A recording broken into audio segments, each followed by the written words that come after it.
Господин полковник, я что-то ошибся. C'est une attaque! Vite, vite, dépêchez-vous! 让我安静点，我现在不能帮你们。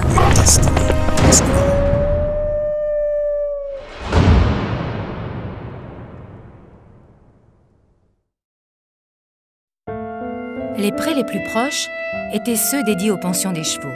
Ici, pas de box fermée, mais des abris spacieux orientés dos au vent dominant et des distributeurs de foin pour l'hiver.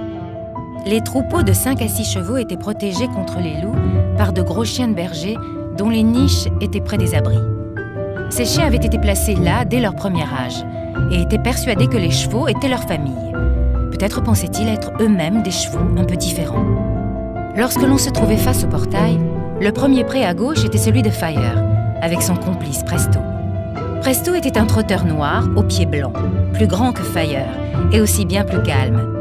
Très expérimenté, ce cheval était à l'aise dans toutes les situations. Il avait pour point commun avec Constantin, son cavalier, le courage et la volonté d'éviter tout effort ou dépense d'énergie inutile. C'était cela qui lui donnait une allure nonchalante et un pas lent qui trompait les observateurs sur sa vraie nature sportive. Presto pouvait soutenir un trot rapide ou un galop tranquille presque indéfiniment, mais uniquement à condition que cela soit motivant ou nécessaire.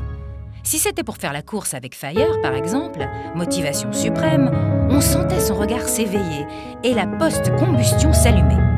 L'accélération n'était pas extrême, mais la vitesse de pointe était phénoménale. Presto se métamorphosait en un véritable cheval de course, et la forêt était son hippodrome.